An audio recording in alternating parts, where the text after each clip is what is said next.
Hi there. Welcome to Life Skills by Ian. My name is Ian. Today we're talking about personal budgeting. In my opinion, personal budgeting is one of the most important things that a person can do. Why is that? Well, what a budget will allow us to do is to visualize our financial position at this point in time. This will help us in a number of factors. One example would be if we're trying to save for something, it'll show us if we have extra money left at the end of every month. How the next question that I get asked a lot is, how do I budget? There's a lots of different ways to do this. There's lots of tools to help us budget. The simplest way to budget is always the way that you find gives you, the best picture of your financial position. I'm just going to show you one technique. There are countless others. So for tools, there are countless tools available to assist you in budgeting. If you are not technically savvy, you could use just a pen and paper. There's Excel spreadsheets. There are apps that you can download to your phone. There are forms online that you can download, which will allow you to fill in numbers in a slot, which will then calculate your budget for you. As well as there are applications out there for purchase, which can help you budget as well. So there's lots and lots of ways to do this. Now, when I'm budgeting, I have very few rules, but I do have one major rule, which is your budget must balance. So the amount of money coming in must equal the amount of money coming out, or must be greater than the amount of money coming out of your bank account. Instead of using terms like revenue and expenses, I'm going to use money coming into the bank and money coming out of the bank. That way, it's a little easier for all of us to understand the flow of a budget. Now, money coming into the bank. Well, for most of us, that means salary. So when we're talking about salary, we have to keep in mind that there are two numbers. There's a gross amount that you'll see on your pay stub and a net amount, the amount coming into the bank. When you're setting up a budget, you want to make sure that you're including the net amount or the amount of money coming into the bank. Also, you want to include any funds that you receive, like $50 from grandma for your birthday, or extra income from a job or anything like that. So the general rule is include all revenue coming into the bank.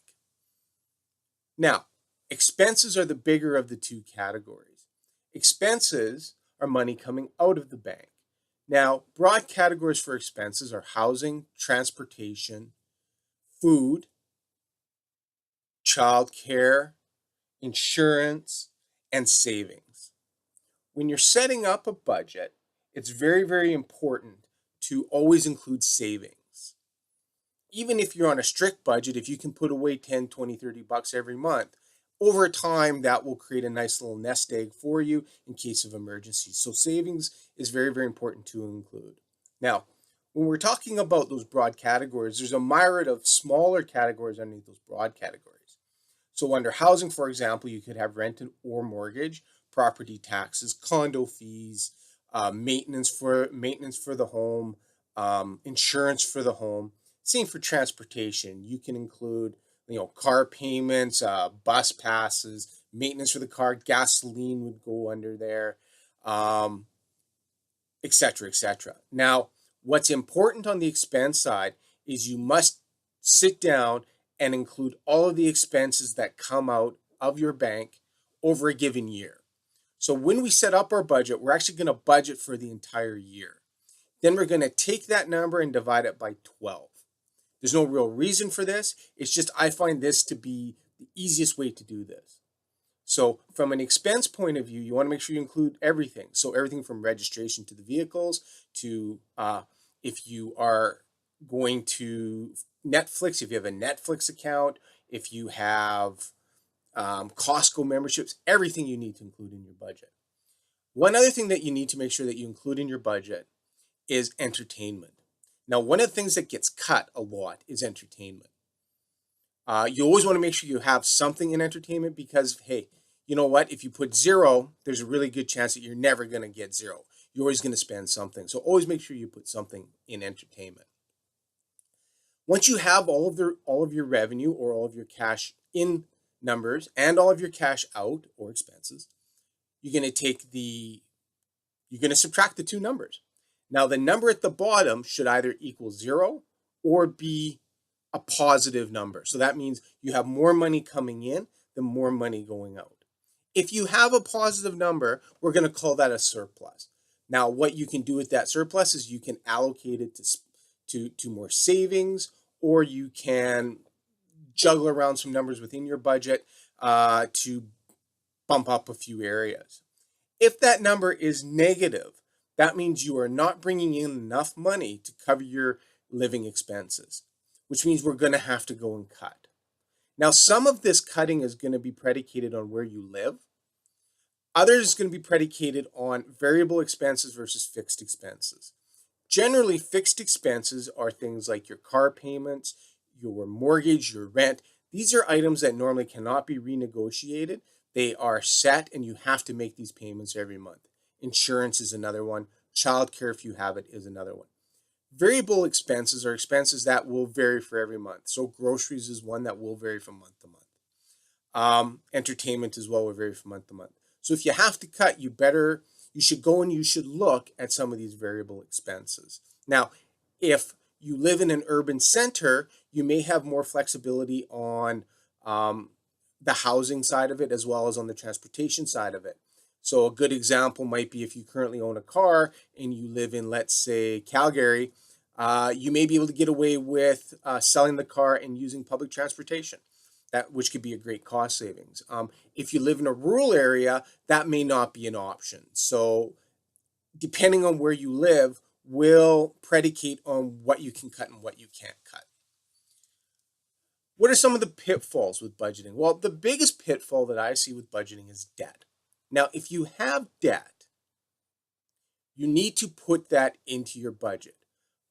Now, when I'm talking debt, I'm not talking about car payments and I'm not talking about mortgage. I'm talking about credit card debt or lines of credit. The reason why I call these pitfalls is it's mostly consumer debt at high interest. One of the things that I've seen is what people do when they're setting up a budget is they will only include minimum payments. You can't do that. What you need to try to do is you need to try to get rid of that credit card debt or consumer debt as quickly as possible. So if you are in that type of position, this budget exercise is extremely important because what this will allow you to do is show where you're going to have to limit your spending in order to get that debt down. And it's very important you get that debt down as quickly as possible because the interest rates will just kill you. It will keep a pot compiling. Pretty soon you're going to get into a position that you just can't get out of. So when you're setting up your budget, and if you do have credit card debt or lines of credit debt, that needs to be one of your first and foremost expenses.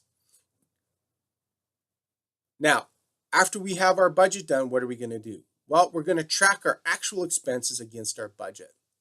So that means every time we go to the grocery store and we get the receipt, we're going to take that receipt and we're going to put it against the line item like groceries. Same with any expense we have. So the big key here is you got to make sure that you're getting your receipts and you got to make sure that you're tracking it. That's why I always emphasize that you want to set your budget up in such a way that will allow you to keep tracking it into the future. So if you are somebody who is more a high level thinker and you like the bigger categories, then you probably don't want to get into the nitty gritty categories because you won't follow through. You won't track your expenses. And the tracking is important. And why is that? By tracking our expenses, it shows us what areas we are spending our money in. Now, some general rules of expenditure, just basic rules of expenditure, is about 20 to 25% of your income should be spent on housing, about 15% should be spent on transportation, about 15% on food, etc. So if you look online, there's a number of different percentages that people adhere to for how your income should be split between the bigger categories. I'm here to say that that's great, but make sure that you're setting up your budget so that it fits with you. So I wouldn't try to adhere to those categories as such, but use those more as a guideline. Make sure you're setting your budget up so it fits with your lifestyle. Finally, after everything is said and done and you've been tracking your expenses against your budget, keep in mind that you can always adjust your budget. So if you're finding that you're spending more money in groceries than you are, let's say, in entertainment, you can always move money out of the entertainment category to the grocery category to help out. Okay?